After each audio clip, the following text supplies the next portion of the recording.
Hey everyone, welcome to this video. My name is Christian from the Premiere, and it's time to talk about the epic final battle that's been developing in Shōgun. If you have been watching the show, you know that tensions have been rising between Toranaga and his rivals, and it's all leading up to a massive showdown that will decide the future of Japan. Also, spoilers ahead for the upcoming episodes. Welcome, and let's begin.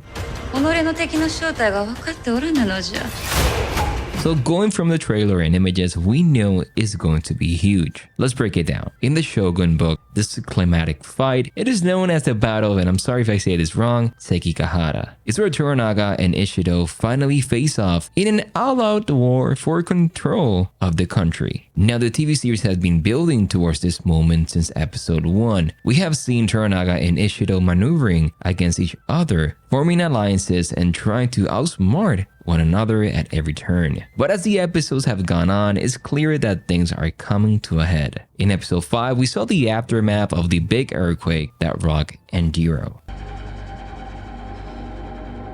Toranaga forces were left in shambles, and it looked like Ishido might finally have the upper hand. But Toranaga's not one to go down without a fight. He's a master strategist, and we know he always has plans ahead. One thing to keep an eye on is the role of minor lords and vassals. In the book, a lot of these smaller players end up choosing sides in the final battle. We have seen characters like Kachigi, Omi, and Buntaro navigating the complicated webs of loyalties and betrayals. So is anyone guess where they end up when the dust settles? Another big factor is the religious conflict between the Christians. In the book, this plays a huge role in the final battle, with the Christians, Portuguese in the show, fighting on Ishido's side, but the show has been putting his own spin on things, so it's hard to say how this will exactly play out. Of course, we cannot forget about Blackthorne and Mariko. These two have been through a lot together, and their bond is sure to be tested in the coming clash.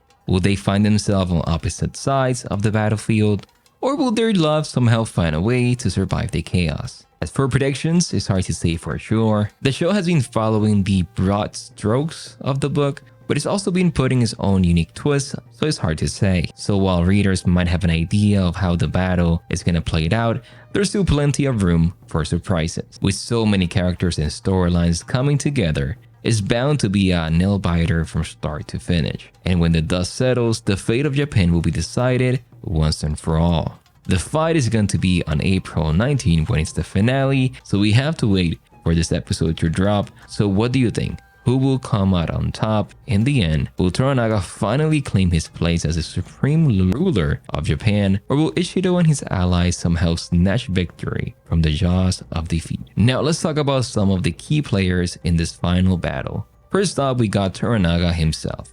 He's got a loyal crew of samurai at his back, including the ever-faithful Toda and Ami. But Toranaga's real secret weapon might be just Blackthorne.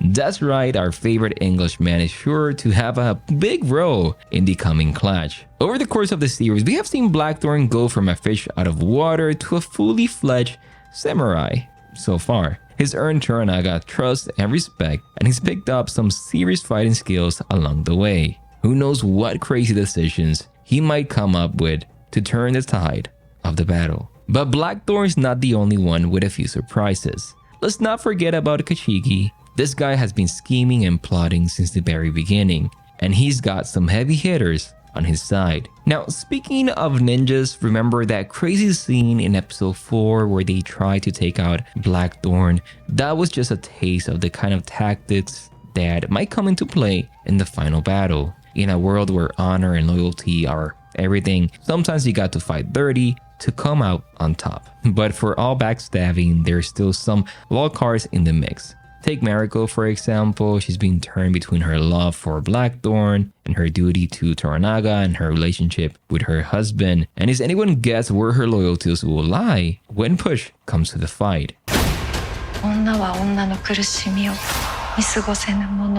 And what about the Portuguese? They got their own agenda and they're not afraid to get their hands dirty to protect their interests. I imagine that maybe they're gonna join Toranaga at the end. But yes, I cannot wait for the final battle of the show. It's going to be a test of wills. It's not just about who has the biggest army, it's also about who has the decisions and the brains to outmaneuver their enemies and take control of Japan's destiny. So place your bets, will Toranaga emerge victorious, cementing his place as the supreme ruler of Japan? Now let's talk about the real game changer in all of this, Lady Aiva. As a mother of the heir and a force to be reckoned with in her own right, Aiva is the ultimate wildcard in the power struggle for Japan's future. Throughout the series, we have seen glimpses of Aiva's influence even from afar. She's been a looming presence, a name whispered with equal parts fear and respect. But now, with her return to Osaka in episode 6, it's clear that she's ready to take center stage.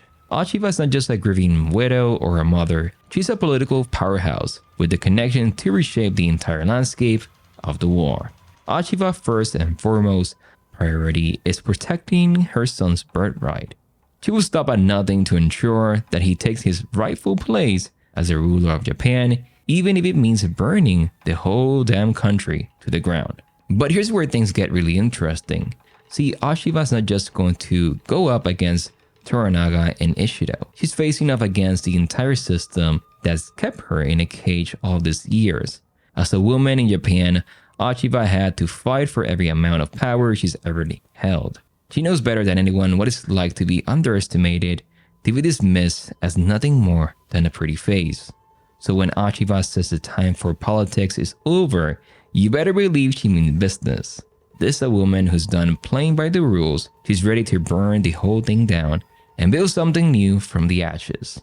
So what does all this mean for Toranaga? Well, we know from the promotional images that he's got his sights set on the ultimate prize, the title of Shōgun, the supreme military ruler of Japan. And let's be real, if anyone got the chops to pull it off, it's Toranaga. But here's the thing, Aiva is just not going to make it easy for him. She got her own vision for Japan's future, and it doesn't involve another warlord, no matter how brilliant he may be. If Toranaga wants to claim the title, he's going to have to go through Aiva first.